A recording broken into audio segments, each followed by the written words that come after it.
उमर, पिताजी के देहांत पे आप लोगों ने एक आरोप लगाया है, उसमें एक न्यायिक समिति गठित हुई है, क्या कहेंगे? नहीं, आरोप मैंने नहीं, आरोप तो खुद पिताजी ने ही लगा दिया था। 19 तारीख को उन्हें जहर दिया गया, 21 तारीख को उन्होंने मनी न्यायपालिका में कह दिया। हम तो उनके बाद कहना हमने शुरू किया।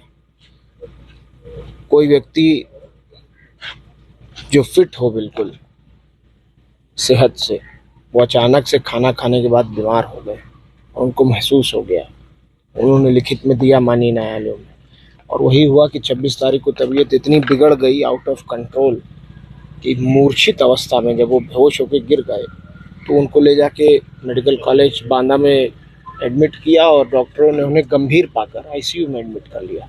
कभी आप में से किसी ने नहीं सुना होगा कि एक व्यक्ति अगर ठीक भी हो जाता है, आईसीयू से स्वस्थ भी हो जाता है, तो भी 12 घंटा, 24 घंटा, 48 घंटा ऑब्जर्वेशन में रखा जाता है।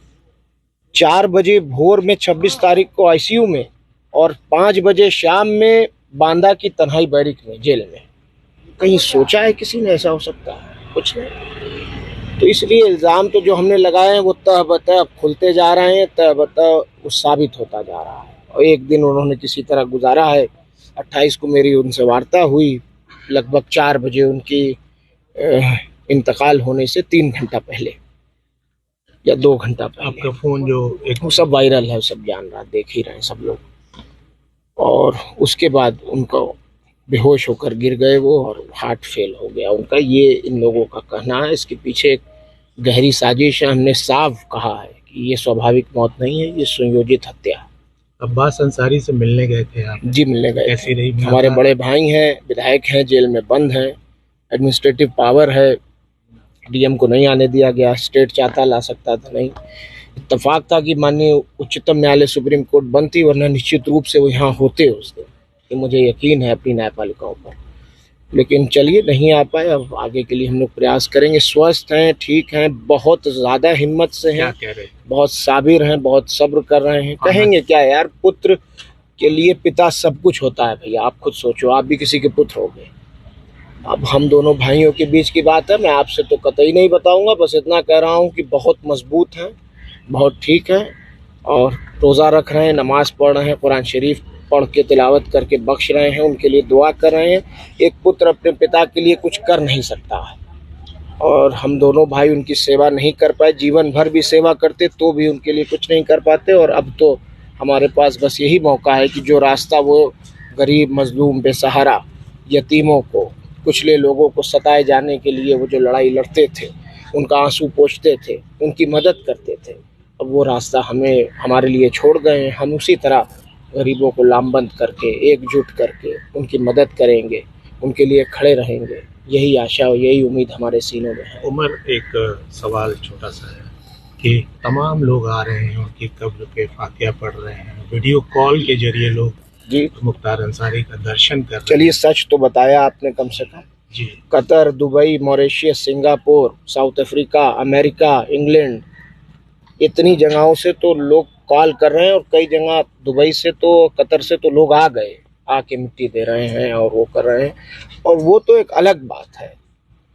जो गरीब जनता है पूरे 7-8 जनपदों में, बहुत ज़्यादा दुखी है। बहुत लोग 3-3 दिन, 4-4 दिन तक तो खाना नहीं बना, लोग दही खा के रहे हैं। और हर वर्ग में ये हाल है, हर वर्ग में। और उस दिन का जो जनाजा था, वो सही कहा विधायक जी ने अभी, कि उस जनाजे ने उस मीडिया के जो प्रोपेगेंडा था माफिया और गुंडा कहने का, उसका भी जनाजा उसी दिन निकाल दिया। मेरे पिता, कोई कुछ कहा करे, ज़बान है उसमें हड्डी तो होती नहीं, कोई कुछ कहा करे, मेरे पिता रहनुमा थे। गरीबों, मजलूमों, बेसहाराओं के लिए वो कभी ढाल बनकर खड़े रहे तो कभी तलवार बनकर लड़े। उमर, एक सवाल पब्लिक के बीच में है, जनता भी जानना चाहती है कि मुख्तार अंसारी के आप 2 पुत्र थे, और उनकी जो पत्नी है, आपकी माता जी, उन्होंने शायद दर्शन नहीं किया। सही बात। उनके लिए क्या करना है, वो क्या हाजिर होंगे? मेरी वकील से बात हुई थी, हाई कोर्ट इलाहाबाद की गोपाल चतुर्वेदी जी, वो मेरी वालदा के, मेरी माता जी के वकील हैं। उन्होंने बताया कि हम जुडिशियल रेमेडी लिए हुए हैं, उम्मीद है कि जल्द इंसाफ मिले। उम्मीद तो हमें रखनी चाहिए, उम्मीद रखें।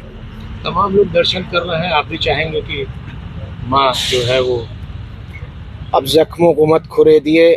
मैंने बहुत साहस, बहुत हिम्मत, बहुत धाड़स बना रखा है। मैं 25 साल का ही हूँ अभी। मेरा भाई नहीं है, मेरी माँ नहीं है, मेरे पिता चले गए हैं। लेकिन आप मानिए, लोग जो पिताजी के साथ रहे हैं विधानसभा में, एमएलसी लोग, विधायक लोग, वो तमाम नेता लोग फ़ोन करके, बहुत लोगों ने बहुत प्यार दिया है, हिम्मत दी है, साहस दिया है, और सबने कहा है कि बेटा तुम अकेले नहीं हो और तुम्हारे पिता की हत्या हुई है और हम इस लड़ाई में तुम्हारे साथ हैं। कानूनी रूप से हम अपनी लड़ाई को जारी रखें। उमर भाई, आखिरी सवाल, 40वां से पहले क्या लगता है कि अब्बास भाई भी आप? भैया, उम्मीद तो किया जा सकता है, हम लोग प्रयास कर रहे हैं। उमर, एक खबर आ रही है कि बांदा जेल में लोग दुखी हैं या जिस भी वजह से टमाटर और नमक खा रहे हैं, कुछ ऐसी सूचना आ रही है। एक सूचना आपको नहीं होगी, मैं दे दूं। जिस दिन उनको पंजाब से ले आया गया था बांदा की जेल, उससे पहले वो बांदा रह चुके थे, फिर पंजाब चले गए थे। पंजाब से जब वापस सुप्रीम कोर्ट के ऑर्डर पे लाया गया तो सुप्रीम कोर्ट ने कहा था कि उनकी मेडिकल एडिक्वेट फैसिलिटीज़ का ध्यान रखा जाए। और जब बांदा की जेल लाया गया था तो बांदा की क्यारी में, जेल की क्यारियों में कोई फूल नहीं बचा था। ये बात किसी को पता नहीं, मैं आज खोल रहा हूँ इस राज को। कोई फूल नहीं बचा था। वहाँ के कैदियों ने, जब वो अंदर घुसे हैं जेल के, तो सारे बंदियों ने, उस वक्त जेल खुला हुआ था, सुबह के 6 बजे उनको जब दाखिल किया गया, जेल खुल चुका था, तब तक जेलर के कमरे में बैठा हुए थे। सारे कैदियों ने फूल सारे तोड़ के क्यारियों से, और उनको फूलों की वर्षा उनके ऊपर की थी। गरीब, मजलूम, बेसहारा, कहीं भी किसी जनपद, किसी जगह, मेरे यहाँ लोग केरला से भी अभी आए हैं, महाराष्ट्र से और राजस्थान से मोटरसाइकिल से लोग आए हैं, झारखंड से मोटरसाइकिल से लोग आ रहे हैं। तो जाहिर बात है कि लोग दुख में होंगे, और कुछ भी गम में, इमोशन में आदमी कर सकता है। मुमकिन है कि ना खाना खा रहे हैं, मैं मानता हूँ इस बात को। Thank you.